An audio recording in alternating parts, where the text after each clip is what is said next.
ಆತ್ಮೀಯ ಮಾಧ್ಯಮ ಪ್ರತಿನಿಧಿಗಳಲ್ಲಿ ಕಳಕಳಿಯಿಂದ ಮನವಿ ಮಾಡ್ತೀನಿ.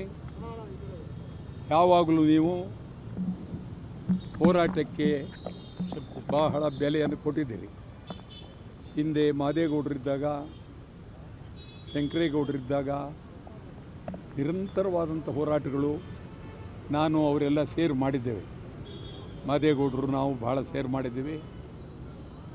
ಸುನಂದ ಜಯರಾಮ್ ಅವರು ಪಾಪ ನಮ್ಮ ಜೊತೆಲ್ಲ ಸೇರಿ ರೈತರ ಹೋರಾಟಕ್ಕೆ, ನಾನಂತೂ ಮೊದಲಿಂದಲೂ ಮಂಡ್ಯದ ಎಲ್ಲ ಹೋರಾಟಕ್ಕೂ ನಾವು ಬೆಂಬಲ ಕೊಟ್ಟಿದ್ದೇವೆ. ನಮ್ಮ ಮಂಜುನಾಥ್ ಭಾಳ ಶ್ರಮವಹಿಸಿ ಇಲ್ಲಿ ಕನ್ನಡಿಗರ ಪರವಾಗಿ ತಮ್ಮ ಶಕ್ತಿ ಮೀರಿ ಕೆಲಸ ಮಾಡ್ತಾಯಿದ್ದಾರೆ. ಇವತ್ತಿನ ಕನ್ನಡ ಸೇನೆಯ ಅಧ್ಯಕ್ಷರಾದಂಥ ಕುಮಾರ್ ಅವರು ಸುಮಾರು 50 ವರ್ಷಗಳ ಕಾಲ ಕನ್ನಡ ಬಿಟ್ಟು ಹತ್ತಿ ತಳ್ಳಾಡಿಲ್ಲ, ನಡೆಸ್ತಾ ಇದ್ದಾರೆ. ಮತ್ತು ಗಿರೀಶ್ ಗೌಡರು ಇಲ್ಲಿ ನಾರಾಯಣ ಸ್ವಾಮಿ ನಿಂತಿದ್ದಾರೆ. ಪಾರ್ಥಸಾರಥಿ ಇಲ್ಲಿ ನಿಮ್ಮ ಜಿಲ್ಲೆಯವರೇ, ಪಕ್ಕದ 5 ಕಿಲೋಮೀಟ್ರ್ ಇರಬೇಕು ಅವರೂರು. ಎಂಥ ಊರದು?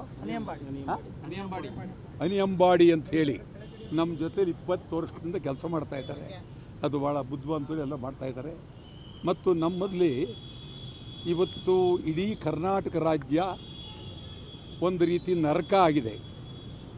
LPG ಇಲ್ಲ, ಡೀಸೆಲ್ ಇಲ್ಲ, ಪೆಟ್ರೋಲ್ ಜಾಸ್ತಿ, ಅಕ್ಕಿ ಬೆಲೆ ಜಾಸ್ತಿ, ರಾಗಿ ಬೆಲೆ ಜಾಸ್ತಿ, ಕಾಫಿ ಬೆಲೆ ಜಾಸ್ತಿ, ಕಜ್ಜಾಯ ಜಾಸ್ತಿ, ದೋಸೆ ಜಾಸ್ತಿ, ಎಲ್ಲ ಜಾಸ್ತಿ, ಒಂದು ಕಡಿಮೆ ಇಲ್ಲ.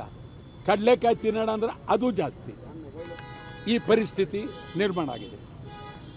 ಮತ್ತು ಡೀಸೆಲ್ ಸಿಗೋದೇ ಇಲ್ಲ, ಗ್ಯಾಸ್ ಸಿಗೋದೇ ಇಲ್ಲ.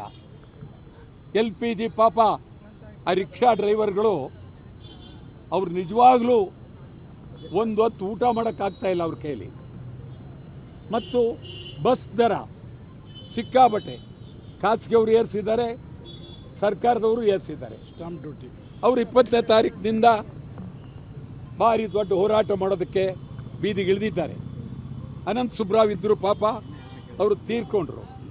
ಅವರ ಮನೆಯ ಮಹಿಳೆಯರೊಬ್ಬರು ಇದನ್ನು ಮುಂದಾರ್ಥ ವಹಿಸ್ಕೊಂಡು ಹೊರಟಿದ್ದಾರೆ. ನಾವು 20ನೇ ತಾರೀಕು ಅನೇಕ ಸಾರಿ ನಮ್ಮ ಕರ್ನಾಟಕ ಬಂದ್ಗೆ ಬೆಂಬಲವನ್ನು ಕೊಟ್ಟಿದ್ದಾರೆ ಅವರು. ಆದ್ದರಿಂದ ಅವರಿಗೆ ಸಂಪೂರ್ಣವಾಗಿ 19ನೇ ತಾರೀಕಿನಿಂದ ಎಷ್ಟು ದಿವಸ ಬೇಕು ಅದಕ್ಕೆ ನಾವು ಸಂಪೂರ್ಣ ಬೆಂಬಲವನ್ನು ಕೊಡ್ತೇವೆ. ಸಾರಿಗೆ ಇಲಾಖೆಯವರಿಗೆ, ಸಾರಿಗೆ ಇಲಾಖೆಯವರು ಭಾಳ ಅತ್ಯಂತ ಕಷ್ಟಪಟ್ಟು ದುಡಿತಾರೆ.